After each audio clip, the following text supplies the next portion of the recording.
नमस्कार स्टूडेंट्स, आज हम पढ़ेंगे lecture number 2 chapter moving charges and magnetism का। और उसको पढ़ने से पहले अगर आपने अभी तक चैनल भौतिक विज्ञान को लाइक नहीं किया है, सब्सक्राइब नहीं किया और शेयर नहीं किया है तो उसको जल्दी से जल्दी लाइक कीजिए, सब्सक्राइब कीजिए और शेयर कीजिए। स्टूडेंट्स, बेल आइकन का बटन जरूर दबाएं, नोटिफिकेशन अगर आपको सबसे पहले रिसीव करने हैं तो। मैं हूं निवेश और ये है मेरा यूट्यूब चैनल भौतिक विज्ञान। आइए स्टार्ट करते हैं आज का टॉपिक, जिसका नाम है Biot-Savart law. Biot-Savart law, BIOT-SAVART law. तो यहाँ पर बायो में टी साइलेंट है, ठीक है, बायो-सेवर्ट लॉ। और ये जो बायो और सेवर्ट है, हमारे पास दो साइंटिस्ट थे, इन्होंने बायो-सेवर्ट लॉ दिया था, जो कि इलेक्ट्रिसिटी एंड मैग्नेटिज्म का फंडामेंटल लॉ है। जैसे कि हमारा कुलाम्स लॉ इलेक्ट्रिसिटी का, इलेक्ट्रिक्स का हमारा या इलेक्ट्रोस्टैटिक्स का हमारा बेसिक लॉ था, इसी तरह से ये भी बेसिक लॉ है। किसका? इलेक्ट्रिसिटी एंड मैग्नेटिज्म का। ठीक है, तो क्या होता है इसमें, देखिए ये होता है कि हमारे पास अगर कोई वायर है या फिर करंट कैरिंग कंडक्टर है, करंट कैरिंग कंडक्टर मतलब इसमें करंट है, मान लेते हैं I इसमें करंट है, ठीक है। तो मैग्नेटिक फील्ड अगर हमें निकालना है इस वायर के कारण, तो वो बायो-सेवर्ट लॉ से हम नहीं निकाल सकते। पहले तो ये बात क्लियर कर लीजिए, बायो-सेवर्ट लॉ से हम निकालते क्या है।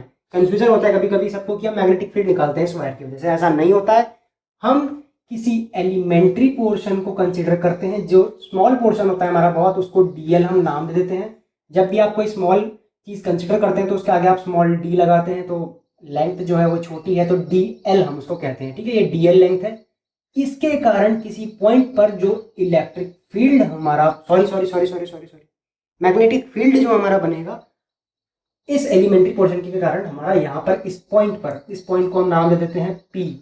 इस पॉइंट पी पर एक शॉर्ट हमारा एक स्मॉल मैग्नेटिक फील्ड बनेगा, उस स्मॉल मैग्नेटिक फील्ड को हम नाम दे देते हैं डीपी। इस डीएल के कारण इस पॉइंट पी पर बनेगा एक स्मॉल मैग्नेटिक फील्ड। कैसे बनेगा? आपने ओयरस्टेड एक्सपेरिमेंट में पढ़ा था, जब किसी वायर से करंट फ्लो करता है तो उसके अराउंड मैग्नेटिक फील्ड सेटअप होता है। नहीं देखा है उसको तो सजेस्टेड वीडियोस में डाल रहा हूं, ऊपर जाके देख लो, ठीक है। डीएल के कारण पॉइंट पी पर डीबी सेटअप हुआ, वो हम निकालते हैं बायो-सेवर्ट लॉ से। तो मान लेते हैं ये जो डीएल है, इसके सेंटर से इसकी जो डिस्टेंस है इस पॉइंट की, वो है हमारी आर, स्मॉल आर वो डिस्टेंस है, ठीक है। और ये जो एंगल है इसको हम थीटा कह रहे हैं। करंट की जो डायरेक्शन है, फ्लो हो रही है, और ये जो लाइन ज्वाइन कर रही है इस पॉइंट को डीएल से, उसके बीच में जो एंगल है थीटा है। तो क्या होता है, देखिए एक चीज और बता देता हूँ, आप इसको थीटा इसको भी मान सकते हैं और इस साइड वाले को भी आप थीटा मान सकते हैं, किसी को भी मान सकते हैं। आगे जाकर रीजन में आपको बताऊंगा क्या होता है। रीजन ये होगा आगे जाकर, चलिए वो बाद में बताऊंगा। तो ये हमारा मैग्नेटिक फील्ड, ये जो एलिमेंट्री पोर्शन है, इसके कारण इस पॉइंट पर क्या होगा वो पता लगाते हैं बायो-सेवर्ट लॉ से। तो पहले कुछ कॉमन सेंस हम आपको बता देते हैं, तो कॉमन सी बातें हैं। देखिए मैग्नेटिक फील्ड कब ज्यादा होगी? जब करंट ज्यादा होगा। आपने ओयरस्टेड एक्सपेरिमेंट में देखा था, नहीं देखा है तो एक बार देख लीजिए। क्या देखा था उसमें कि भाई जो मैग्नेटिक फील्ड है आपकी, वो इंक्रीज कब कर रही है? जब कब करंट आपका जो है वो इंक्रीज करे जा रहा है, करंट आप बढ़ाए जा रहे हैं, नीडल घूमे जा रही है और घूम रही है और घूम रही है। तो करंट आप बढ़ाते गए, नीडल घूमते गई, यानी भाई करंट आप बढ़ाते गए, नीडल घूमी, मतलब मैग्नेटिक फील्ड ज्यादा बढ़ते गई। यानी magnetic field, small magnetic field की हम बात कर रहे हैं, is directly proportional to current in the wire. तो जितना वायर में करंट देंगे मैग्नेटिक फील्ड उतनी स्ट्रांग होगी उस एलिमेंट्री पोर्शन में।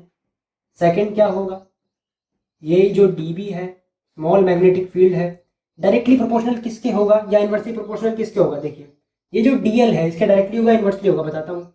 तो वायर आपकी जितनी बड़ी है मैग्नेटिक फील्ड उतना बड़ा ही तो वायर, वायर छोटी करोगे कम हो जाएगा, और छोटी करोगे और कम हो जाएगा, यानी भाई लेंथ कम हो रही है तो डीबी यानी मैग्नेटिक फील्ड भी कम हो रही है, small magnetic field. Magnetic field अगर बढ़ानी है तो भाई लेंथ ऑफ वायर बढ़ानी पड़ेगी, यानी directly proportional to DL, small elementary portion के डायरेक्टली प्रोपोर्शनल। थर्ड चीज हम क्या कह सकते हैं, ये कह सकते हैं थर्ड चीज की ये जो डिस्टेंस है आर, इसके क्या होती है, इनवर्सली या डायरेक्टली? तो भाई देखिए जितना ये पॉइंट दूर जाता जाएगा मैग्नेटिक फील्ड कम होते जाएगी, ठीक है। पॉइंट अगर पास आता जाएगा, कम अगर डिस्टेंस होगा तो मैग्नेटिक फील्ड ज्यादा होगी।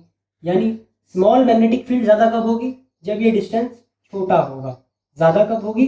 जब ये डिस्टेंस छोटा होगा। और कम कब होगी स्मॉल मैग्नेटिक फील्ड? जब ये डिस्टेंस ज्यादा होगा। तो यानी इनवर्सली प्रोपोर्शनल है, DB is inversely proportional to, होना तो चाहिए आर के, लेकिन ये फॉलो करता है इनवर्स स्क्वायर लॉ, तो यानी ये आर स्क्वायर होगा। फिलहाल आप ये समझ लीजिए, ठीक है। आ गया, बस ऐसा मत करना, अभी नहीं आया, एक चीज बची है, थीटा तो रह गया यार।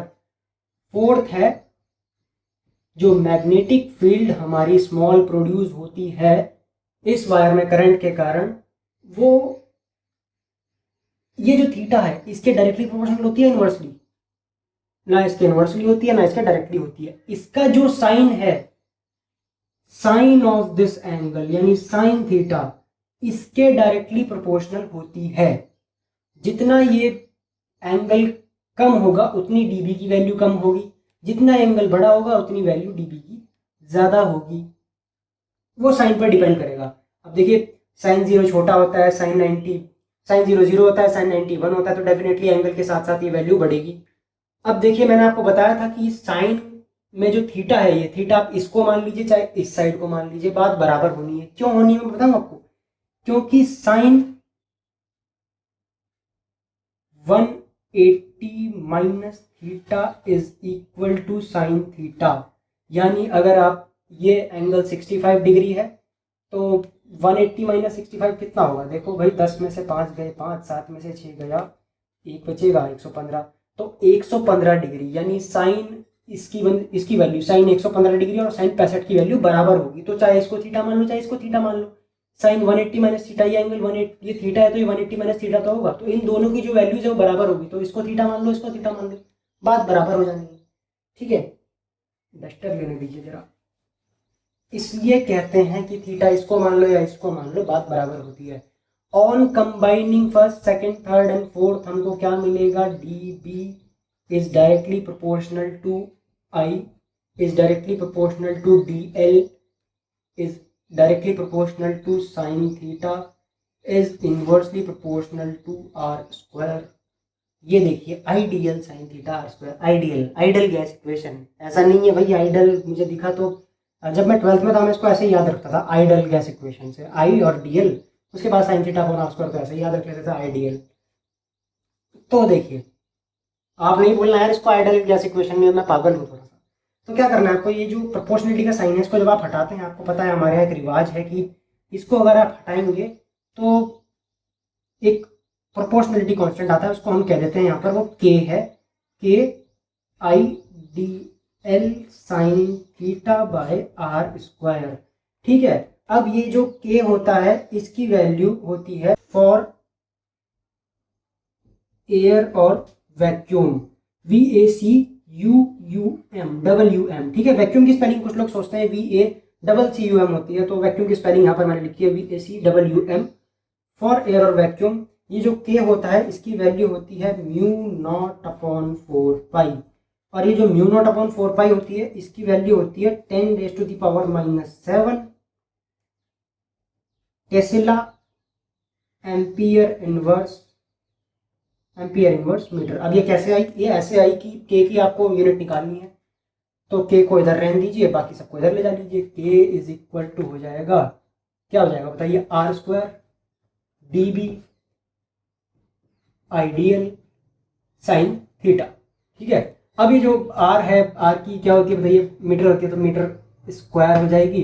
डी बी मैग्नेटिक फील्ड की यूनिट होती है टेस्ला, उसको हम टी से रिप्रेजेंट करते हैं, बाद में हम उसके बारे में पढ़ेंगे। ठीक है, आई की पता है एम्पियर होती है, और डीएल की लेंथ की तो मीटर होती है, तो मीटर से मीटर कैंसिल, क्या बचेगा, K is equal to tesla metre per ampere, या फिर टेस्ला मीटर एम्पियर इनवर्स। तो के की यूनिट यही हमने निकाली थी, यही यहाँ पर आ गई।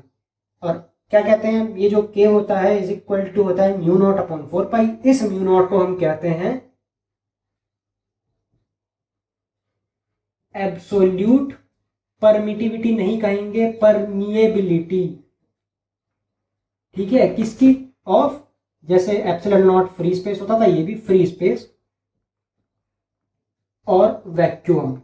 देखिए छोटा जरूर लिखा है पर मैं बोल देता हूं एक बार और, absolute permeability PERMEABILITY of free space और वैक्यूम। और इस म्यू नॉट की वैल्यू यहीं से निकाल लीजिए, mu not is upon 4 pi equal to 10⁻⁻7 है, तो म्यू नॉट की क्या होगी 10⁻⁻7 इंटू 4 पाई। ठीक है, तो ये आ गई हमारी के की जो वैल्यू थी, और अब म्यू नॉट की वैल्यू मैंने आपको बता दी है। तो ये था हमारा आज का टॉपिक, बायो-सेवर्ट लॉ।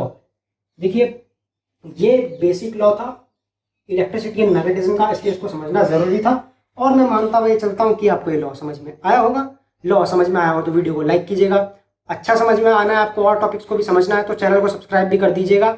आप चाहते हैं आपके दोस्तों को भी समझ में आए तो भैया इस चैनल को शेयर भी कीजिए। आप चाहते हैं आपको प्रॉब्लम सॉल्व करनी है, न्यूमेरिकल सॉल्व करना है, हमारा टेलीग्राम ग्रुप ज्वाइन कीजिए जिसका लिंक मैं आपको डिस्क्रिप्शन में दे रहा हूँ। बहुत फायदा होगा, वहाँ पर अपने न्यूमेरिकल्स नोट्स जो आपको चाहिए वो मिलेगा, खुलकर मिलेगा। और हमारा आज का वीडियो देखने के लिए आप सभी का थैंक यू।